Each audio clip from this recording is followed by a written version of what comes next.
In the previous video, we implemented sysdig configuration, and in this lecture, let's continue this case study. Now you have to run T1. You can call T1 manually.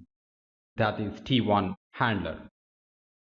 After that, sysdig exception happens, and in the sysdig exception handler, you should save the context of T1 to T1's private stack.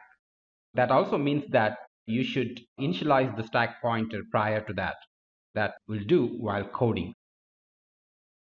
Let's assume that T1 is running, that is in thread mode, and you also initialized PSP with this address, that is start of T1's stack. Let's say sysdig exception happens,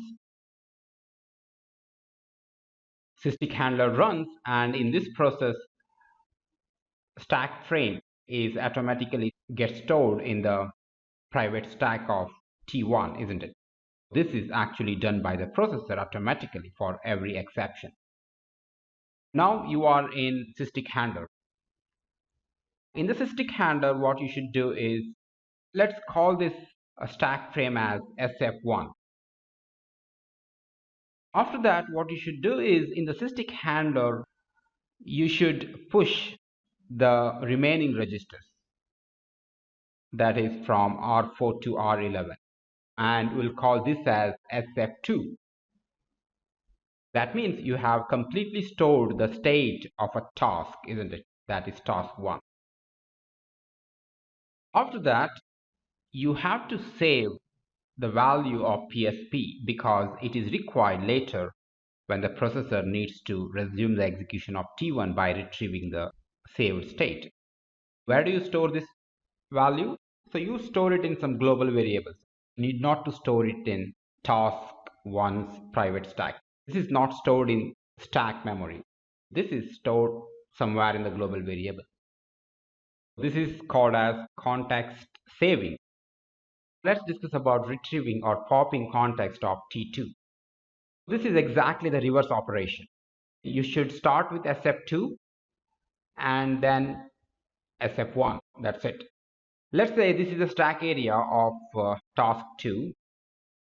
First, what you should do is you should program the PSP register with a correct value of task 2's current stack pointer. After that, you should do exact reverse operation. That is, first you have to pop SF2. This stage is done by the programmer in the scheduler code. After that, what you should do is you should exit the exception handler. When you exit the exception handler, the execution will resume to task 2. Why? Because the return address belongs to task 2, isn't it? Because it is the stack frame of task 2. That's why execution will return to task 2. That's how you retrieve the context of T2.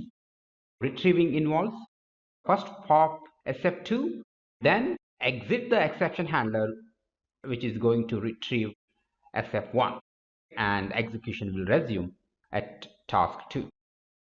Now you may be wondering, what if task 2 is getting executed for very first time? Then its state will not be available in its private stack area. To solve that problem, what we can do is we can create some dummy stack frames. We know that each task can consume a maximum of 1 kilobytes of memory as a private stack. Stack is used to hold, as I said, for local variables and for the context SF1 plus SF2. When a task is getting scheduled for the very first time, then it doesn't have any context. So the programmer should store some dummy SF1 and SF2 in its task stack area as a part of task initialization sequence before launching the scheduler. Before launching the scheduler, you should store some dummy stack frames for every task. That you should do. This will do as a part of task initialization. Let's discuss about storing dummy initial context of a task. Consider the case of T2. So you have to populate T2's stack area with two dummy stack frames, SF1 and SF2. First, you should store SF1 followed by SF2 and then save the value of this PSP in some global variables. For SF1, you can keep all these registers as 0. And for SF2, you can keep all these registers as 0 because those are general purpose registers. They don't have a state yet, right? You can use zeros for them. But these three special registers are important. XPSR, PC, and LR. Those are important. You should store some important information there. Let's discuss that.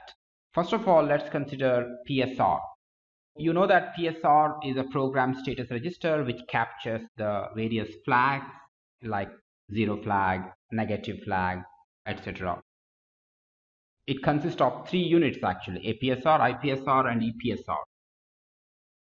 In this register, you should care about only this bit, that is T bit, which is bit number 24. What does that say? That denotes thumb state. Cortex M4 processor only supports execution of instructions in thumb state. They don't support ARM state instruction. T bit should never be 0. The T bit should be maintained at 1. That's why you should make sure that this value is stored in XPSR for every task. Here the 24th bit is set. What would you store in PC? In PC, you have to store address of the task handler. For example, in this case, we are switching to T2.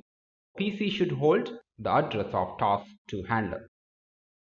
Make sure that the LSB of the address is 1 because that represents the T bit, isn't it? And in LR, you should store a special value that what we call as exec return, which controls the exception exit. Now let's see which exec return value we should consider. This is a table I took from Cortex M4 documentation. One among these values you should consider for LR. These three are used when floating point is involved. So we are not using any floating point engine.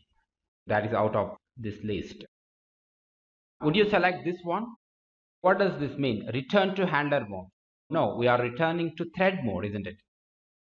We cannot consider this. F9 or FD.